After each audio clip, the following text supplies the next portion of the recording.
किसी ने बड़ा खूब कहा है कि एक दूसरे की कदर कीजिए तभी रिश्ते निभ पाएंगे, वरना ये खून के रिश्ते बिना बस नाम के रह जाएंगे।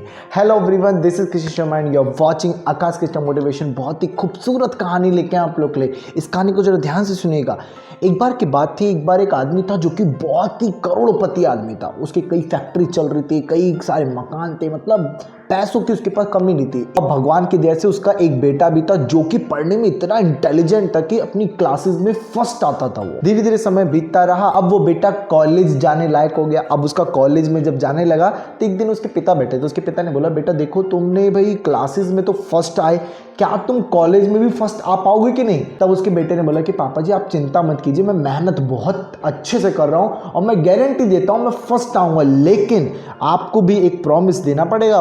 पिता ने बोला, भाई क्या देना पड़ेगा? बोले, पापा वो जो शोरूम पे आपको कार खड़ी हुई दिख रही है ना, उसकी कीमत 10 करोड़ की कार है। वो कार आप मुझको खरीद के देंगे, मैं फर्स्ट आऊंगा तब। उसके पिता ने बोला, बिल्कुल बेटा, मैं तुम्हें प्रॉमिस करता हूं जब तुम अपने कॉलेज में फर्स्ट आओगे मैं तुम्हें ये कार गिफ्ट करूंगा, ये तुम्हें मैं प्रॉमिस दे रहा हूं। अब जो वो बच्चा था उसका और क्रेज बढ़ा। उसने दिनों रात तगड़ी मेहनत करी, सारे एग्जाम्स को अच्छे से अटेंड किया, जिसका रिजल्ट भी आया। रिजल्ट में उसकी फर्स्ट पोजीशन आई, पूरे कॉलेज में नंबर 1 फर्स्ट पोजीशन आई। उसने कॉलेज से फोन किया, पापा मैं फर्स्ट आया हूं, रिजल्ट आ गया, घर पे गाड़ी तैयार रखना, मैं आ रहा हूं। और रास्ते पर बैठ के सोच रहा है कि मेरी गाड़ी घर पे आंगन में खड़ी होगी। और जैसे ही वो घर पे पहुंचा, उसने जो चीज देखी वो देख के चौंक गया। उसने देखा कि गाड़ी तो घर पे खड़ी ही नहीं है आंगन में। वो दुखी मन से पापा के रूम में गया और पापा ने जब उसको देखा, उसको तुरंत उठ के गले से लगा, शाबाश बेटा तुम फर्स्ट आए हो और ये लो बेटा तुम्हारा गिफ्ट। उसके पापा ने एक लिफाफे में एक बड़ी किताब को पैक करके उसके हाथों में थमाई। अब जो वो लड़का था उसको इतना गुस्सा आया अपने पिता पर, लेकिन गुस्से को कंट्रोल किया।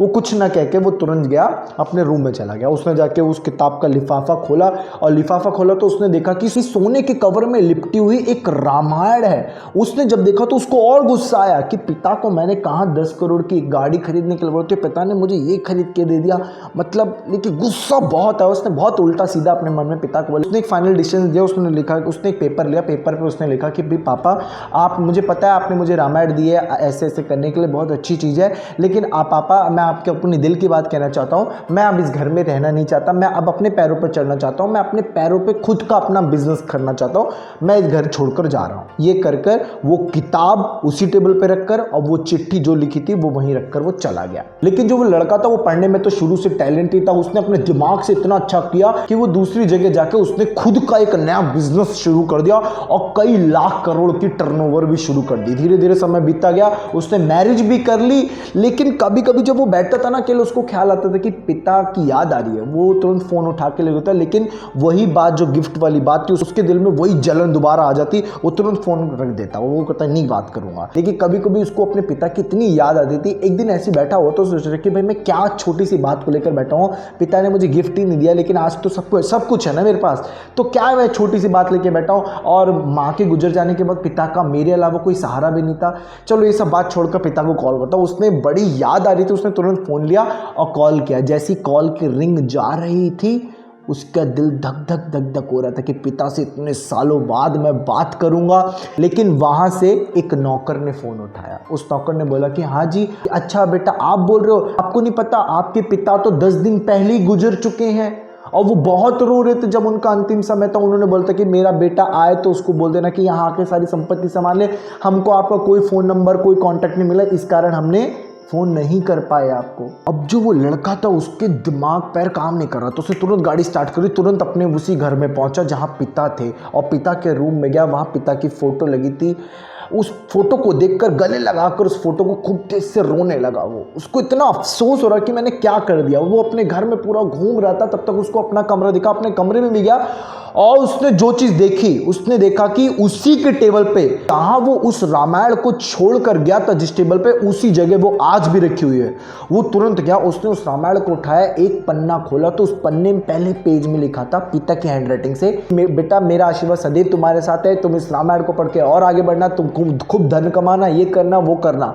उसने दूसरा और तीसरा पेज पकड़ा, तब तक क्या हुआ, रामायण के पीछे से एक और लिफाफा छोटा सा अटैच था, वहां से वो भी गिरा। और जैसे उसने उस छोटे लिफाफे को खोला, उसने देखा कि उसी 10 करोड़ गाड़ी की चाबी उसी लिफाफे में रखी हुई है और उस साथ ही साथ जो गाड़ी खरीदी थी उसका बिल कैश में पेमेंट की गई है, उसका बिल भी रखा हुआ है। वो इतना अफसोस करने लगा, अफसोस करके फूट फूट के वहीं रोने लगा। उसने सोचा कि मैंने क्या कर दिया। गाइस, ये कहानी बहुत छोटी लेकिन बहुत अच्छी सीख देती है कि भी जब हम अपने माता पिता से कोई भी चीज़ मांगते हैं, जब हम भगवान से कोई भी चीज़ मांगते हैं तो भगवान हमको वही चीज़ देते हैं, हमारे माता पिता वही चीज़ हमको देते हैं। बस क्या करते हैं, वो पैकेट चेंज कर देते हैं हमारे गिफ्ट का। बात ध्यान से समझिएगा। समझ लो आप एक वॉच खरीदने गए हो, आपको प्लास्टिक के डब्बे में वॉच देगा, लेकिन भगवान आपको लोहे के डब्बे में वॉच पैक करके देंगे, सोने के डब्बे में वॉच पैक करके देंगे।